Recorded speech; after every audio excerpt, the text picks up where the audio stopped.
Big boss അഗ്നിപരീക്ഷ big boss മലയാളത്തിലേക്ക് ആദ്യമായിട്ട് കോമണേഴ്സിന് വേണ്ടി ഒരു റിയാലിറ്റി ഷോ. അപ്പം അത് എന്ന് നടക്കും, ആരൊക്കെയാണ് കോമണേഴ്സ് ആയിട്ട് വരാൻ പോകുന്നത്, എവിടെ വെച്ചാണ് നടക്കുന്നത്, എന്നത്തേക്കാണ് ലോഞ്ച് ചെയ്യുന്നത്, അതുപോലെ തന്നെ ഈ ഒരു കോമണേഴ്സിന് വേണ്ടിയിട്ടുള്ള റിയാലിറ്റി ഷോ ബിഗ് ബോസ് അഗ്നിപരീക്ഷ ആരൊക്കെയാണ് അതിലെ ജഡ്ജസ്, എങ്ങനെയാണ് ഇതിലേക്ക് തെരഞ്ഞെടുക്കുന്നത്, അങ്ങനെ 100 കൂട്ടം ക്വസ്റ്റ്യൻസ് ആണ് സോഷ്യൽ മീഡിയയിൽ ബിഗ് ബോസിന്റെ ആരാധകർ ചോദിച്ചുകൊണ്ടിരിക്കുന്നത്.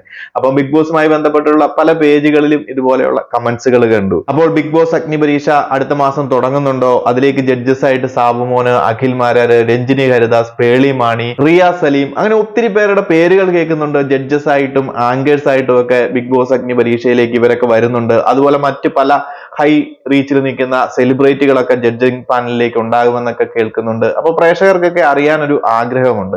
നിലവിൽ എന്താണെങ്കിലും ഇതുമായി ബന്ധപ്പെട്ട ഒഫീഷ്യൽ അപ്ഡേറ്റുകളും കാര്യങ്ങളും ഒന്നും ലഭ്യമല്ല. ഇതുവരെ ഒന്നും ബിഗ് ബോസിന്റെ സൈഡിൽ നിന്നും പുറത്തേക്ക് വന്നിട്ടുമില്ല.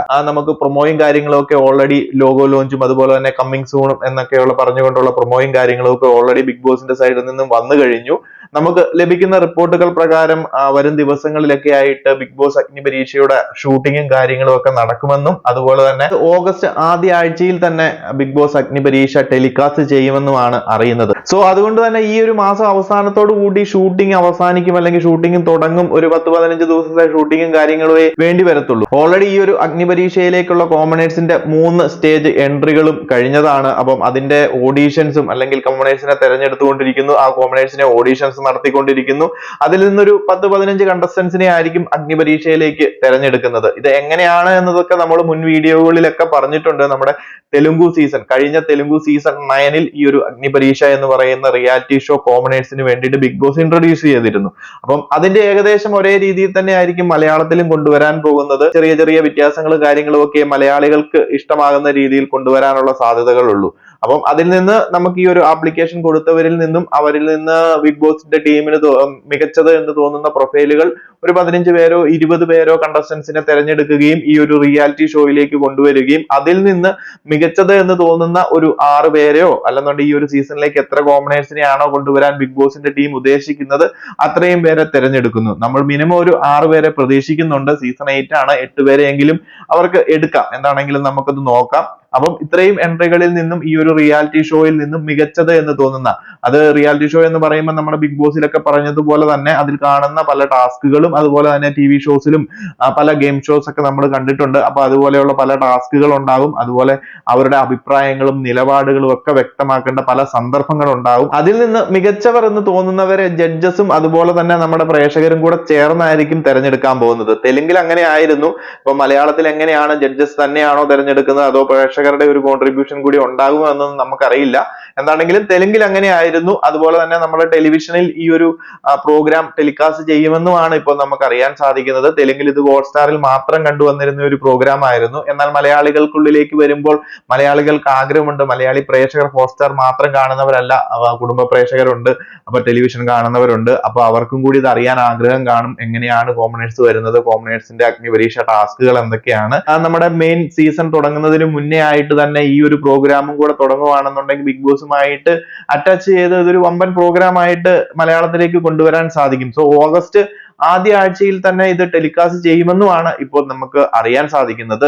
സോ അതിന്റെ ഷൂട്ടിങ്ങും കാര്യങ്ങളും ഉടൻ തന്നെ നമ്മുടെ നാട്ടിൽ തന്നെ കേരളത്തിൽ തുടങ്ങുമെന്നാണ് അറിയുന്നത്. കൊച്ചിയിലാണ് അതിന്റെ ഷൂട്ടിങ്ങും കാര്യങ്ങളും നടക്കുന്നതെന്നും ഒരു റൂമറും കാര്യങ്ങളും ഒക്കെ നമുക്ക് ലഭിക്കുന്നുണ്ട്. അതിന്റെ കൺഫർമേഷൻ ഒന്നും അറിയില്ല. പല സ്ഥലത്തു നിന്നും കിട്ടുന്ന ഇൻഫോർമേഷൻസ് ആണ്. ഇപ്പൊ കേരളത്തിലാണെന്നുണ്ടെങ്കിലും ചെന്നൈയിൽ നമ്മുടെ ബിഗ് ബോസിന്റെ സെറ്റിലാണെന്നുണ്ടെങ്കിലും നമുക്ക് കുഴപ്പമില്ല, എവിടെയാണെങ്കിലും നടന്നാൽ മതി. സോ അപ്പം പലരും ചോദിക്കുന്നത് ആരൊക്കെയാണ് ഇതിന്റെ ആങ്കർ ആയിട്ട് വരുന്നത്, അതുപോലെ തന്നെ ജഡ്ജിങ് പാനലിലേക്ക് ആരായിരിക്കും, ഇതൊക്കെയാണ് അടുത്ത ചോദ്യങ്ങൾ വരുന്നത്. അപ്പൊ ഈ ഒരു അഗ്നിപരീക്ഷ ആങ്കർ ആയിട്ട് നമ്മുടെ രഞ്ജിനി ഹരിദാസിന്റെ പേര് ഒത്തിരി ഓഡിയൻസ് പറയുന്നുണ്ട്. ഒത്തിരി സാധ്യതകളുമുള്ള ഒരു കണ്ടസ്റ്റന്റ് ആണ്. അപ്പം തെലുങ്കിലാണെന്നുണ്ടെങ്കിലും മുൻ കണ്ടസ്റ്റൻസ് ഒക്കെ തന്നെയാണ് ഇതിന്റെ ജഡ്ജിങ് പാനലിൽ ഉണ്ടായിരുന്നതും അതുപോലെ തന്നെ ആങ്കറിങ് ചെയ്തിരുന്നതും എല്ലാം അവരൊക്കെ തന്നെയാണ്. സോ നമ്മുടെ ഈ ഒരു ബിഗ് ബോസ് മലയാളത്തിലേക്ക് വരുമ്പോഴും അഗ്നിപരീക്ഷയുടെ പരിപാടികളും കാര്യങ്ങളും ഒക്കെ നമ്മുടെ മുൻ കണ്ടസ്റ്റൻസ് തന്നെ ആയിരിക്കും ഹാൻഡിൽ ചെയ്യാൻ പോകുന്നത്. അതുപോലെ സെലിബ്രിറ്റി സൈഡിൽ നിന്നും ഒരു ആക്ടറോ ആക്ട്രസോ ആയിട്ടുള്ള ഒരു ഹൈ റീച്ചിൽ നിൽക്കുന്ന ഒരു സെലിബ്രിറ്റി കൂടെ ജഡ്ജിങ് പാനലിൽ ഉണ്ടാകുമോ എന്നും അറിയത്തില്ല. നമുക്ക് നോക്കാം. എന്താണെങ്കിലും ആരെങ്കിലും ഒരാളും കൂടെ ഉണ്ടെങ്കിൽ കുറച്ചും കൂടെ പഞ്ച് ഉണ്ടാകും.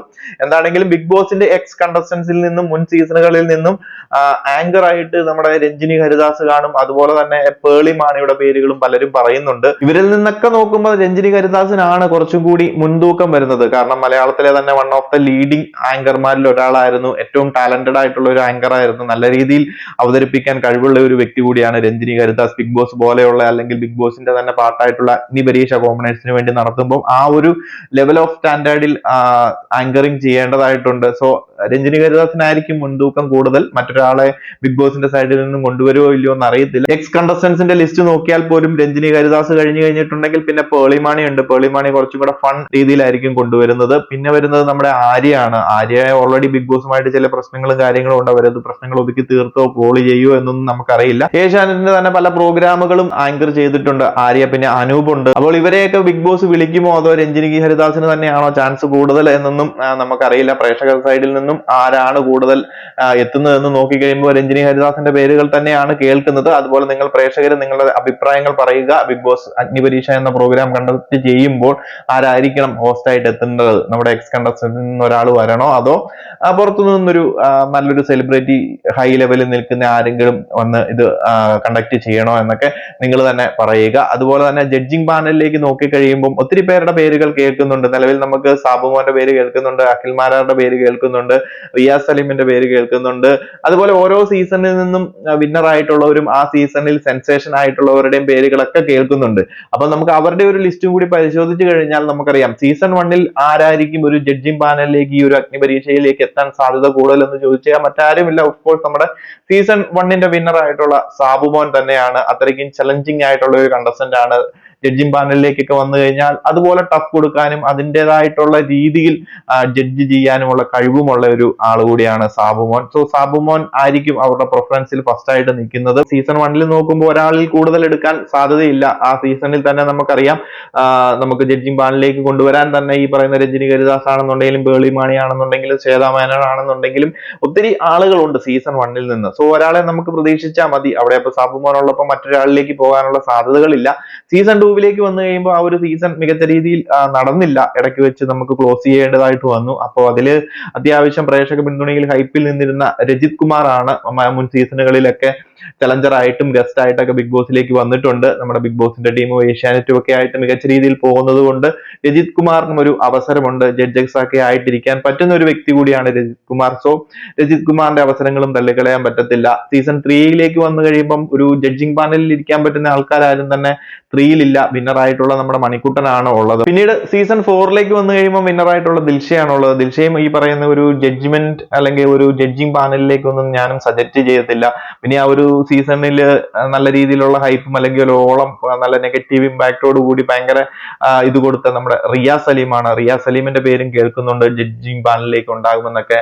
പക്ഷേ റിയാസ് സലീമിനെ കുറിച്ച് പറയുമ്പോൾ എനിക്കും കണ്ടസ്റ്റന്റ് എന്ന നിലയിൽ അല്ലെന്നുണ്ടെങ്കിൽ നമുക്കൊരു ചലഞ്ചർ ആയിട്ടൊക്കെ റിയാസ് സലീമിനെ കയറ്റി വിട്ട് കഴിഞ്ഞിട്ടുണ്ടെങ്കിൽ ഒരു ഓളമൊക്കെ ഉണ്ടാക്കാനും സോഷ്യൽ മീഡിയ ഹൈപ്പിലേക്കും റീച്ചിലേക്കും ഒക്കെ കൊണ്ടുവരാനും അതുപോലെ തന്നെ ബിഗ് ബോസ് ഹൗസിനുള്ളിൽ നെഗറ്റീവ് ആയിട്ട് നിൽക്കുന്ന ഏതെങ്കിലും കണ്ടസ്റ്റന്റ് ഉണ്ടെങ്കിൽ ആ ആളിലേക്ക് ചെന്ന് ആ ഒരാളെ പോസിറ്റീവ് ആക്കാനൊക്കെ റിയാസ് സലീമിനെ കൊണ്ട് പറ്റും. ഒരു നെഗറ്റീവ് ഇമ്പാക്ട് ഉണ്ടാക്കി സോഷ്യൽ മീഡിയയിൽ ഹൈപ്പ് ഉണ്ടാക്കാനാണെന്നുണ്ടെങ്കിൽ റിയാസ് സലീമിനെ പറ്റും. ബട്ട് ഒരു ജഡ്ജ്മെന്റിലേക്കൊക്കെ വന്നു കഴിയുമ്പോൾ ആള് ഭയങ്കര പാർഷ്യാലിറ്റിയും എന്താന്ന് വെച്ച് കഴിഞ്ഞാൽ LGBTQ കമ്മ്യൂണിറ്റീനെ റെപ്രസെന്റ് ചെയ്യുക അല്ലെന്നുണ്ടെങ്കിൽ അവർക്ക് വേണ്ടിയിട്ട് സംസാരിക്കുക അല്ലെ അവർക്ക് വേണ്ടിയിട്ട് ഒരു പാർഷ്യാലിറ്റി കാണിക്കാനുള്ള സാധ്യതകളുണ്ട്. സോ റിയാസ് സലീമിനെ ഞാനും ഒരു ജഡ്ജ്മെന്റ് പാനലിലേക്കൊന്നും സജസ്റ്റ് ചെയ്യുന്നില്ല. അപ്പം ബിഗ് ബോസിന്റെ തീരുമാനം എന്താണെന്ന് അറിയത്തില്ല. അവരെ റെപ്രസെന്റ് ചെയ്ത് അവർക്ക് വേണ്ടി സംസാരിക്കുന്ന ഒരാൾ ചിലപ്പം ഇരുന്നോട്ടെ എന്ന് കരുതി ചിലപ്പം അവസരം കൊടുത്തേക്കാം. അടുത്ത് സീസൺ 5 വന്നു കഴിയുമ്പോൾ അഖിൽ മാരാരുടെ പേരാണ്. ആ ഒരു സീസണിൽ ഒറ്റയാൾ പോരാട്ടം തന്നെ എന്ന് പറയാം. അഖിൽ മാരാരെ എതിർത്ത് നിൽക്കാൻ ആരുമില്ലാതെ ഒരു 1 man ഷോ കളിച്ച് വിജയിച്ച ഒരു വ്യക്തിയാണ് അഖിൽ മാരാർ. സോ അഖിൽ മാരാരും ബിഗ് ബോസും തമ്മിലുള്ള പ്രശ്നങ്ങളും കാര്യങ്ങളും ഒക്കെ ഒതുക്കി തീർത്തത് കൊണ്ടും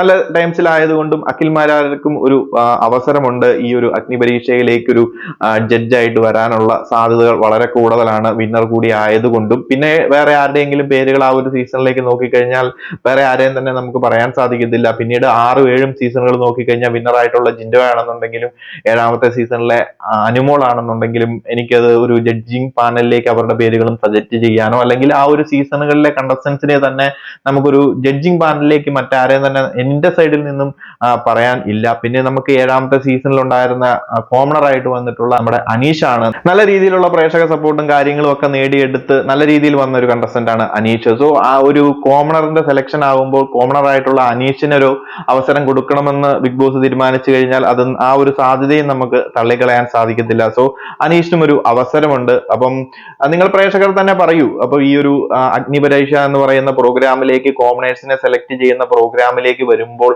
ആരൊക്കെയായിരിക്കും ആങ്കേഴ്സ് ആയിട്ട് വരുന്നത്, അതുപോലെ തന്നെ ജഡ്ജസ് ആയിട്ട് ആരൊക്കെയായിരിക്കും വരുന്നത്, അതുപോലെ നിങ്ങൾക്ക് ആരൊക്കെ വന്നു കഴിഞ്ഞാൽ നല്ലതായിട്ട് തോന്നുന്നു. അപ്പൊ നമ്മൾ ഈ പറഞ്ഞ ലിസ്റ്റിൽ നിന്നും ആരെങ്കിലും വരണമെന്ന് നിങ്ങൾക്ക് താല്പര്യമുണ്ടോ? അവരുടെ പേരുകളും കാര്യങ്ങളും കമന്റ് ആയിട്ട് അറിയിക്കുക. മറ്റു വിശേഷങ്ങൾ ബിഗ് ബോസുമായിട്ട് ചോദിച്ചു കഴിഞ്ഞാൽ ഇത്ര മാത്രമാണ്. അടുത്ത മാസത്തേക്ക് നമ്മുടെ അഗ്നിപരീക്ഷ ബിഗ് ബോസ് അഗ്നിപരീക്ഷ കോമണേഴ്സിന് വേണ്ടിയിട്ടുള്ള റിയാലിറ്റി ഷോ തുടങ്ങുകയാണെന്നും അതുപോലെ തന്നെ നമ്മുടെ നാട്ടിൽ വെച്ചിട്ടാണ് ഷൂട്ടിങ്ങും കാര്യങ്ങളും അടുത്ത ദിവസം തന്നെ തുടങ്ങുന്നത് എന്നും ജഡ്ജിംഗ് പാനലിലേക്ക് എക്സ് കണ്ടസ്റ്റൻസ് ഒക്കെയാണ് വരാൻ പോകുന്നതും ആങ്കർ ആയിട്ടും നമ്മുടെ എക്സ് കണ്ടസ്റ്റൻസ് ആണ് വരാൻ പോകുന്നതെന്നുമുള്ള റൂമറുകളും മാക്സിമം നമ്മൾ പ്രേക്ഷകർക്ക് മുന്നിലേക്ക് അവർ TV കൂടെ തന്നെ ടെലികാസ്റ്റ് ചെയ്യുമെന്ന് ആണ് നിലവിൽ ലഭിക്കുന്ന ഒരു റിപ്പോർട്ടുകളും കാര്യങ്ങളും ഒക്കെ. എന്താണെങ്കിലും നമുക്ക് നോക്കാം. മെയിൻ സീസൺ സെപ്റ്റംബർ ആദ്യ ആഴ്ചയോടുകൂടി തന്നെയാണ് നമ്മളിലേക്ക് എത്തുന്നതെന്നും അതിനു മുന്നേ തന്നെ നമ്മുടെ അഗ്നിപരീക്ഷ അവസാനിപ്പിക്കണം. അതുകൊണ്ട് തന്നെ ആഗസ്റ്റ് ആദ്യം തന്നെ ഇത് തുടങ്ങുമെന്നാണ് നിലവിൽ ലഭിക്കുന്ന വിവരങ്ങളൊക്കെ. അതിലെന്തെങ്കിലും മാറ്റങ്ങൾ ഉണ്ടെങ്കിൽ അതിൻ്റെതായിട്ടുള്ള